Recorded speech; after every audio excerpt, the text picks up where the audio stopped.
Ձեր թույլտվությամբ ստացված հարցերից 3-ը ընթերցեմ։ Ինչպես է գնահատում Հայաստանի կրթական համակարգի ներկայիս վիճակը եւ դրա զարգացման հեռանկարները։ Տեսեք, եթե մենք իրականացնում ենք 300 դպրոց 500 մանկապարտեզ ծրագիրը եւ ասում ենք, որ 300 դպրոց 500 մանկապարտեզ ծրագրի ավարտից հետո պետք է սկսվի հաջորդ 300 դպրոց 500 մանկապարտեզ ծրագիրը,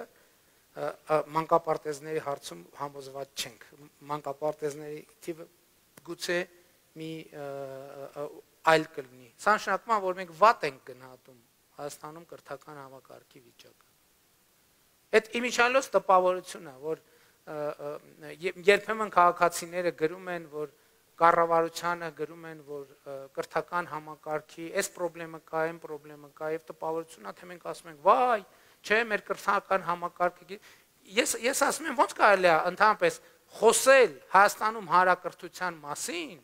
եթե Հայաստանում կան գյուղեր, որտեղ դպրոց չկա ընդհանրապես, լավ գյուղ չասենք, որովհետև էլի մենք էլի այդ անդադ գայթակղությանը տրվում ենք, որովհետև դպրոցը գյուղի համար չի, դպրոցը երեխայի համար։ Ոնց կարող ենք մենք կրթական համակարգի համակարգ վիճակը գնահատել բավարար, եթե կան բազմաթիվ երեխաներ, ում նորմալ նույնիսկ միջին վիճակագրական որակի կրթությունը Հայաստանի Հանրապետությունում հասանելի չէ։ Կամ տեսեք, կանխատեսել ապագան ասելով, չէ, ես ժամանակ խնայելու համար չանդրադարձա այդ թեմային, ինչպես կարող ենք, մենք այսօր էլ, ցավոք, մենք այդ իրողություն դեռ չենք կարողացել հաղթահարել, ինչպես կարող ենք մենք դպրոց անվանել այն հաստատությունը, որտեղ չկա ֆիզկուլտուրայի դահլիճ, որտեղ չկա բացօթյա մարզահրապարակ եւ այլն եւ այդպես շարունակ։ Բայց մենք դեռ շարունակում ենք դպրոց համարել, անվանել դպրոց պաշտոնապես, քանի դեռ մենք նման հաստատություններ դպրոց համարում ենք եւ ունենք դեռևս նման հաստատություններ դպրոց համարելու անխուսափելի անհրաժեշտություն, ուրեմն Հայաստանում կրթական համակարգի վիճակը շատ վատ է։ Ես չեմ ուզում անդրադառնալ բուհական համակարգին, որովհետև չի կարող օրգանապես կտրված լինել։ Մի բուհում մի քիչ ավելի լավ, նույնն էլ դպրոցում, մի դպրոցում մի քիչ ավելի լավ, մի դպրոցում մի քիչ ավելի վատ, բայց եթե մենք խոսում ենք միջին վիճակագրական գնահատականի մասին, իմ գնահատականը հետևյալն է. կրթության համակարգի վիճակը Հայաստանի Հանրապետությունում վատ է, բայց լավ լուրն այն է, որ մենք ունենք հստակ պլան եւ նախագիծ, ինչպես է պետք է փոխել այդ իրավիճակը։ Եկեք գնանք տեսնենք, օրինակ, նույն ուսուցիչների սոցիալական վիճակի հետ կապված խնդիրը։ Այսօր հանրապետության մարզեր այցելելիս ես հաճույքով իմանում եմ, որ մարզերում կան ուսուցիչներ արդեն, որ 500,000 դրամ աշխատավարձ են ստանում, 450,000, 400,000 դրամ, բայց սա չի նշանակում, որ մենք հասել ենք մեր երազանքին, որովհետև մենք պայմանավորվել ենք, որ ատեստացիաները կամավոր պետք է որոշակի շրջափուլով կրկնվեն, բայց հիմա մենք դեռ առաջին շրջափուլը նորմալ չենք ավարտել, երբ որ կավարտենք առաջին շրջափուլը եւ այդ պահից կանոնավոր ցիկլը կսկսի աշխատել։ Ես գիտեք, այն բանը չի մեր իրականության մեջ կամ գուցե ոչ միայն մեր իրականության մեջ։ Ընդհանրապես այդ ընկալումը կա, որ կառավարությունը մի ինստիտուտ է, որը պետք է ապացուցի, որ երկրում ամեն ինչ լավ է։ Վերջ, մենք հեսա մի տարի աշխատեցինք եւ երկիրը հասցրեցինք կատարելության, սա կառավարության միջին վիճակագրական ընկալումն է, իսկ ընդդիմությունը նրա համար է, որ ապացուցի, որ կործանվում է երկիրը կամ կործանվել է, բայց դեռևս ոչ բոլորն են դա պատկերացնում, դա սխալ է։ Իրականում եւ մենք իմիջիայլոց մենք սահմանափակված ենք նաեւ այս ընկալման, որովհետեւ շատ դեպքերում մենք վախենում ենք կամ սահմանափակված ենք իրականության հետ կապված խնդիրները սրությամբ դնելու, որովհետեւ հաջորդ ռեակցիան է, բայց դուք ինչով եք զբաղված։ Էս էլ է շատ կարևոր, բայց դուք ինչով եք զբաղված։ Մենք զբաղված ենք այդ խնդիրները լուծելով, ոչ ես սա առաջինը չեմ ասի, որովհետև հենց մեր խնդիրն է տեղա, որ երբ որ մեզ հարց են տալիս, ասում են, բա դուք ինչով եք զբաղված, մենք էլի ռեֆլեքսով պատասխանում ենք այդ խնդիրները լուծելով։ Սա սխալ ընկալում է, որտեղ խնդիր լուծելու համար նախ խնդիրը պետք է հասկանալ։ Մենք տասնյակ խնդիրներ ենք լուծել Հայաստանի Հանրապետությունում եւ զարմանքով մի շաբաթ, մի տարի հետո արձանագրել ենք, որ այդ խնդիրը լուծված չի։ Ինչի համար, որովհետեւ մեզ թվացել է թե պարզ չի, Հայաստանում կա չէ այդ խոսքը։ Պարզ չի։ Ինչ են քննարկում։ Պարզ չի, ով չգիտի դա։ Ով չգիտի դա։ Ինչքան համոզված ենք ասում, պարզ չի, ով չգիտի դա, այս առաջին նշանն է, որ համընդհանուր ձևով մենք չգիտենք խնդիրը եւ նրա լուծումները։ Եվ հետեւաբար մենք անում ենք հետեւյալը. մենք փորձում ենք նախ հասկանալ խնդիրը, ինչպես առողջապահության ոլորտում դժվար կլինի, չէ՞։ Բուժառուին արդեն պետքա նախ ախտորոշվի, ինչա տեղի ունեցել բուժառուի հետ, որ բուժում լինի։ Մենք էլ դեպքեր ունենում ենք, որ առանց ախտորոշման ես բերում եմ միշտ Նեսոյի Ղարաբաղնիցը, ինչ պրոբլեմ, դոշակները լցրինք վրան ու նստեցինք վրան։ Երբեմն բուժումը օգնում է ախտորոշելուն։ Հիմա ըստ էության այո, բուժումը օգնում է ախտորոշելուն, եւ երբ որ մենք 300 դպրոց 500 մանկապարտեզ ծրագիրը որպես բուժում սկսեցինք, մենք ընդհանրապես հասկացանք, որ այդ բուժման ընթացքում մենք իմանում ենք բաներ, որ դրանից առաջ չգինեինք, եւ եթե ծրագիրը չսկսեինք, երբեք էլ չէինք իմանա։ Երբեք չէինք իմանա։ Մեր գործընկերները ներկա են առնվազն 4 պաշտոնյա, փոխվարչապետը, ԳԳՄՍ նախարարը, տարածքային կառավարման եւ ենթակառուցվածքների նախարարը, քաղաքաշինության կոմիտեի նախագահը, եւ ես չեմ վախենում ասել, որ մենք ինչի ենք գնում ամեն դպրոց։ Նախ քաղաքական առումով այդ ընդգծելու համար, երկրորդ հետ էլ չժխտենք, բանն էլ է կարևոր, հանրային հաղորդակցությունը ցույց տալու համար մեր գործը, բայց ես ուզում եմ անկեղծորեն ասել, գոնե մեր առաջնային մղումը սովորելն է։ Մեր առաջնային մղումը սովորելն է, որովհետև այդ հաղորդակցությունը մեզ շատ բան է տալիս, մեզ շատ բան է սովորեցնում։ Վատ, բայց կայուն եւ անհույս չի, եւ ամեն ինչ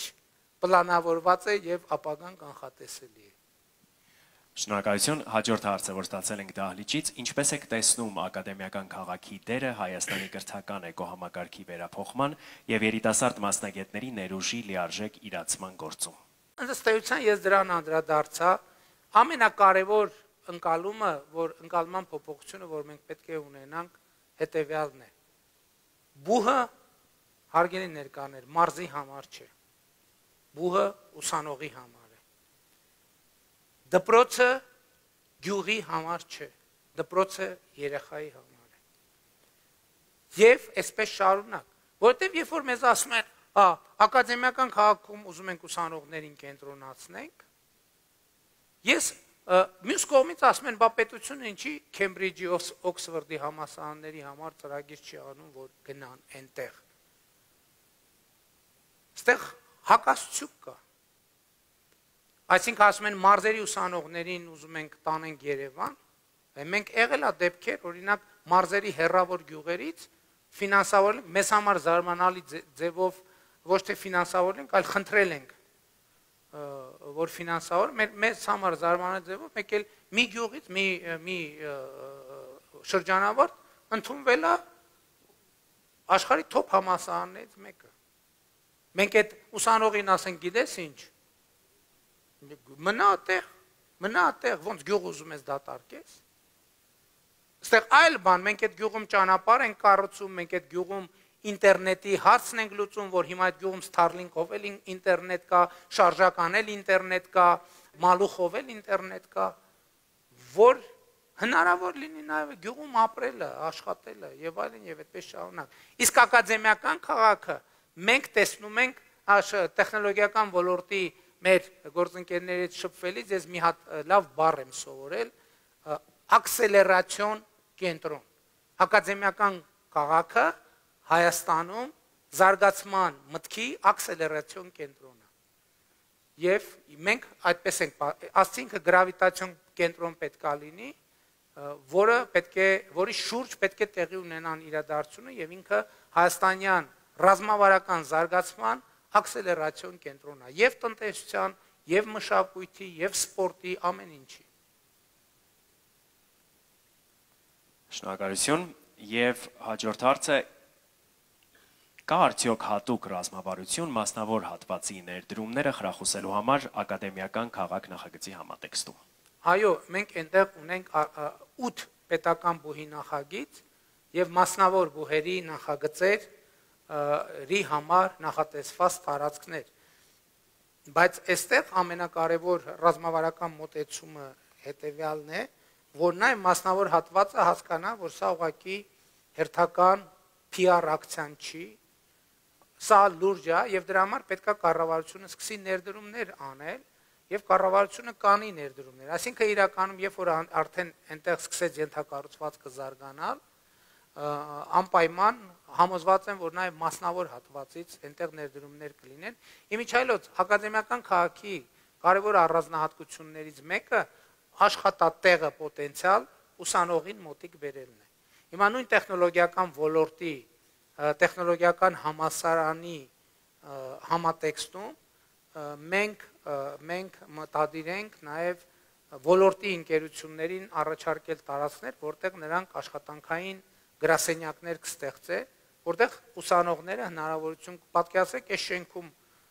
սովորում է եւ կողքի շենքում ինքը հնարավորություն ունի մասնակի կամ ամբողջական աշխատել։ Հաջորդը, ես արդեն ասացի, որ ակադեմիական քաղաքում լինելու են ավագ դպրոցներ։ Մեր գաղափարն այն է, որ մանկավարժական ինստիտուտի ուսանողների ավարտական լավագույն ուսանողները հնարավորություն կունենան մանկավարժական գործունեությունը սկսել այնտեղ։ Վերջերս մենք ֆիզիկական կուլտուրայի եւ սպորտի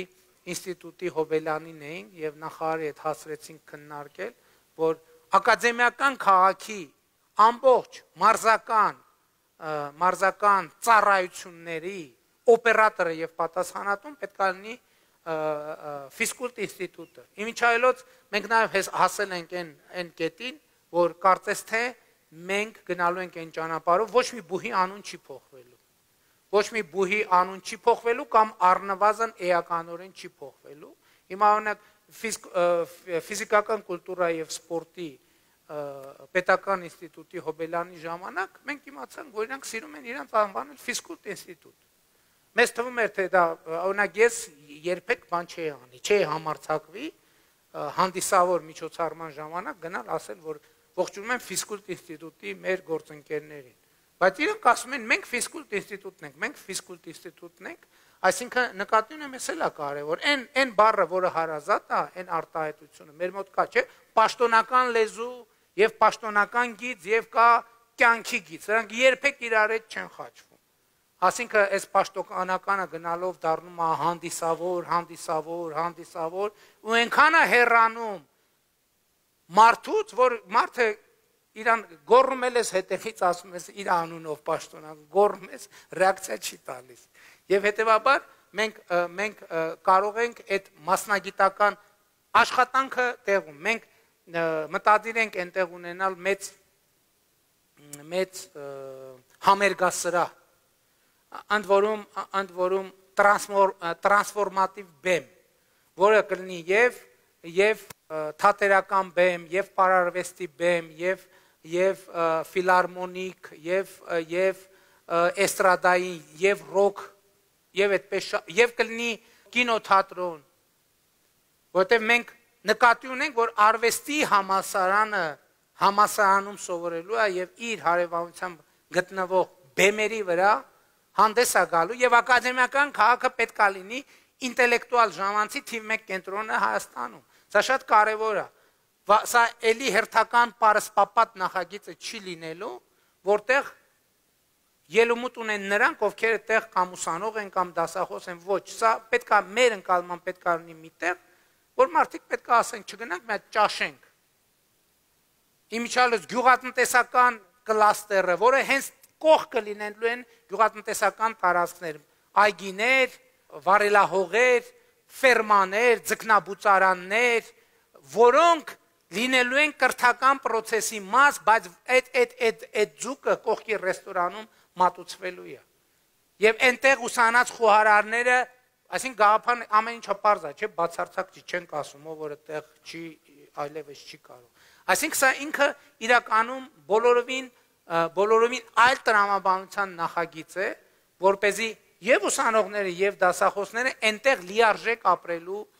գործելու հնարավորություն ունեն։ Մենք քաջալերելու ենք նաեւ, որպեսզի ուսանողները ոչ միայն սովորեն, ոչ միայն աշխատեն, այլև ընտանիք կազմեն։ Ինչա պետք դրա համար։ Այնտեղ պետք է լինի մանկապարտեզ անպայման։ Այնտեղ պետք է լինի բժշկական ծառայություններ անպայման։ Ինչը նշանակում է, որ բժիշկ մասնագետները հնարավորություն կունենան իրենց պրակտիկան հենց տեղում ունենալ եւ այլն եւ այսպես շարունակ։ Հա միակ սահմանափակումը, որ լինելու է ակադեմիական քաղաքմուտքի, ավտոմեքենաների մուտքը խստիվ արգելված է լինելու։ Ավտոմեքենայով շարժ չի լինելու եւ նախագծված է մեր գերմանացի գործընկերների կողմից այնպես, որ հետիոտն կամ հեծանիվով կամ այտենց թեթև տրանսպորտային միջոցներով տեղաշարժվելը լինի մաքսիմալ հարմարավետ եւ ոչ միայն հարմարավետ, ինքը ենթադրվի, ինքը տրամաբանորեն այդպես լինի, այլ կերպ գործելը դուրս լինի տրամաբանությունից։ Եվ իհարկե մենք նաեւ մեկ ուրիշ ռազմավարական որոշում ենք կայացրել, որ ակադեմիական քաղաքը, այստեղ մի քիչ որոշում, մի քիչ խայծ կներեք կոպիտ բառի համար, կա, մենք որոշել ենք, որ սկսենք